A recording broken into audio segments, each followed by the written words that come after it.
Today's Holy Gospel is according to St. Mark, the seventh chapter. Glory to you, O Lord. Now, when the Pharisees and some of the scribes who had come from Jerusalem gathered around Jesus, they noticed that some of his disciples were eating with defiled hands, that is, without washing them. For the Pharisees and all the Jews do not eat unless they thoroughly wash their hands, thus observing the tradition of the elders. And they do not eat anything from the market unless they wash it. And there are also many other traditions that they observe: the washing of cups, pots, and bronze kettles. So the Pharisees and the scribes asked him, "How do your disciples not live according to the tradition of the elders, but eat with defiled hands?" He said to them, "Isaiah prophesies rightly about your hypocrites, as it is written, 'These people honor me with their lips, but their hearts are far from me. In vain do they worship me, teaching human precepts as doctrines.' You abandoned the commandment of God and hold to human tradition." Then he called the crowd again and said to them, "Listen to me, all of you, and understand. There is nothing outside the person that by going in can defile, but the things that come out are what defile. For it is from within, from the human heart, that evil intentions come: fornication, theft, murder, adultery, avarice, wickedness, deceit, licentiousness, envy, slander, pride, folly. All these evil things come from within, and they defile a person." The Gospel of the Lord. Praise to you, O Christ. Okay, these days we all know that the pandemic is getting some days better, some days worse. But one thing that Canadians are doing not too bad was about wearing their masks and to sanitize their hands whenever they go. One day I went into a sandwich shop for lunch. As I watched the young man behind the counter making my sandwich, I noticed that he wore a pair of disposable gloves and also wear a mask. I thought to myself, that's good. I'm glad that he isn't making a sandwich with his bare hand, and he covers his mouth too. But as I watched, the young man handled everything behind the counter wearing those same gloves, and he's making my sandwich with them, and he's taking the bank machine with them, and later even go to do some other preparations for other customers with the same gloves. And also, I noticed his mask doesn't actually cover his nose. It's all hanging there. After a while, I began to wonder, does he really know the reason why he should wear gloves or a mask? Or he doesn't really care? People today are very conscious about having clean hands. Since the COVID-19 virus is so scary, many people wear a face covering and carry their hand sanitizers, the small one. I have one too. And that is a really good idea. Actually, as my mom used to say, cleanliness is next to godliness. I agree with it. In today's gospel reading, the Pharisees and scribes make a big deal of Jesus' disciples not washing their hands before eating. And I think they had their own point. Even those days, and people are suffering from all kinds of infections. Well, washing their hands all the time, especially before eating, and should make the situation better. But interestingly, Jesus' response is very harsh, and it make me wonder what's going on here. But actually, in Jesus' time, washing hands is not just for hygienic reasons. The Pharisees' practice of washing hands before eating is um, a ceremonial wash, a wash to make oneself clean and holy and set oneself up apart and ready for receiving food or blessings from God. Understanding this, we might find it harder to mistake the Pharisees for wondering why some of Jesus' disciples did not wash their hands before eating. It will be like wondering today why a group of Christians does not say grace before eating. Well, that is a practice already, and that is a tradition already. So it's supposed to be followed. That's why I think the Pharisees they made a good point of their own observation. Why these group of people who follows the one of the famous prophets or the rabbis of the time do not follow the tradition. But when people pick on others about their appearance of religious practice, Jesus sees other things. And Jesus sees a person's heart. He noticed that there is a tremendous gap between the Pharisees' external religious practice and their internal faith. Like Pharisees, many religious people have concentrated so much on the external measures of religious practice that the internal faith is missing.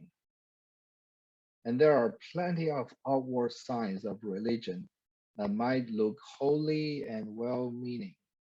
But Jesus believes that the inward attitude of faith is what matters. That is exactly what Jesus points out in today's gospel reading.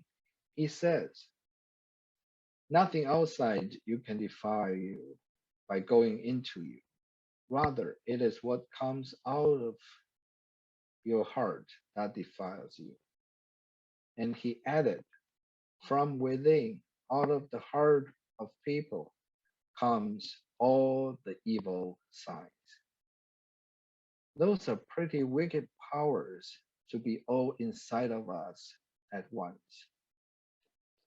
But beyond all these, there is another power that may be more devastating than any of the rest. It's the power of fear. Actually, the fear of breaking the law led Pharisees and scribes to set up more and more rigid regulations, like fences around every law given by God through Moses and prophets. They carefully blocked every possibility of touching the law. So the law is like a centerpiece.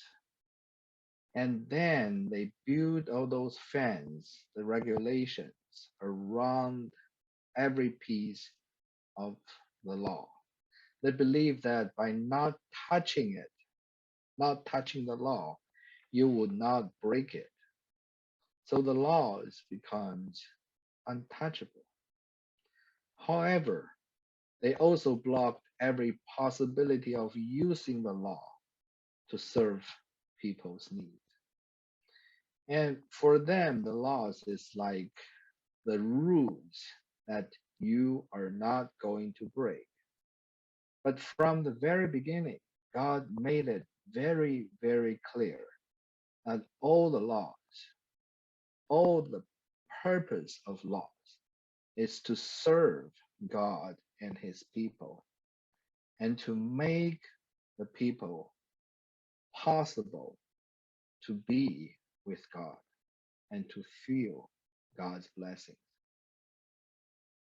And this fear of not breaking the law tricked the Pharisees into thinking that if they did the proper external acts, then they would be made inwardly clean. If they washed their hands before every meal, then nothing unclean would even enter them. And the same fear also drives us into an obsession with what going into our lives. We shelter our lives, ourselves. We try not to threaten ourselves. We try not to get dirty by ignoring our own inwardly needs. But maybe our deepest fear is that our inside is not so clean anyway. Our deepest fear is that there really is uncleanness in us, in me, and in you, and we are afraid to face it.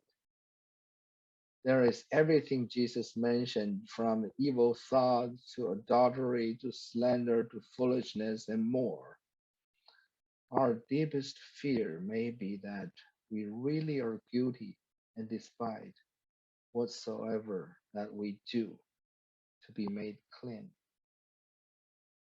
We wash our hands before eating and pray and before going to bed, and despite anything we do, our fear is that there is no way to be made clean, no way to be made whole. That is the fear that drives us to do all we can on the outside, trying to convince ourselves that they can do some tricks, that our outwardly external religious behavior will somehow wash ourselves from inside. But what Jesus said was, it's not what you take in defile you, but it's what comes out of your heart. The external religious practice can only make oneself like a whitewashed tomb. It's such a harsh expression to describe all those religious people. It made Pharisees sad, and it's making a lot of religious people wondering and feeling sad. They tried their best to do all what they can do to observe all the laws and regulations, but they didn't get anything, accommodation, or anything like Jesus said, you are doing well. Instead, what they got was a harsh words from Jesus.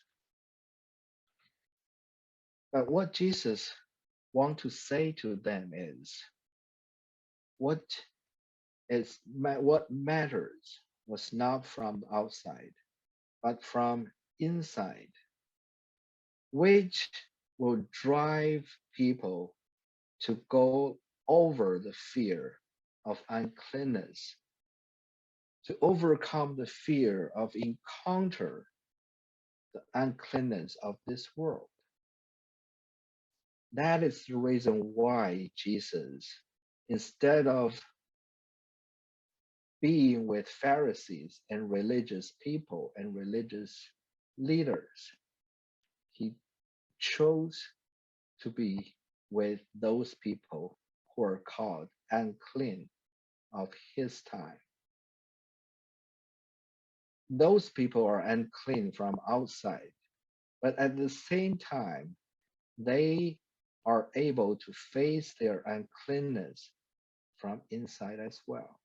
So that's why they know they need the power and the salvation from Jesus Christ. That's why they believe.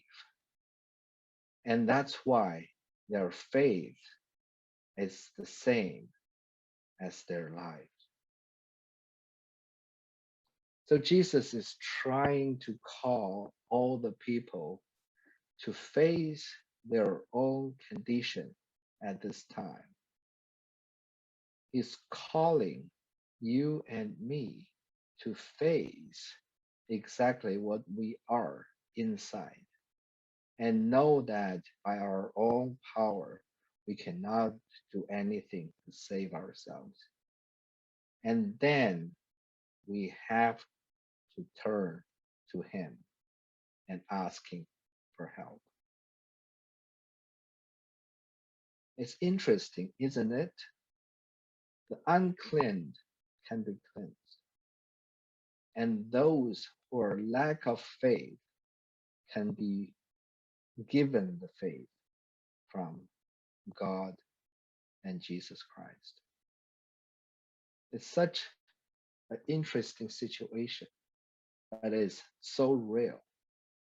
And by only facing our own uncleanness and wickedness and our inwardly sin, we can be cleansed. So let us not escape the uncleanness. Let's not be paralyzed by the fear of facing our own wickedness, but touched, unclean, and broken in ourselves and in our society. And we can become blessed and at the same time become blessings to all this world and the people that we encounter. Then we shall be holy indeed. Amen.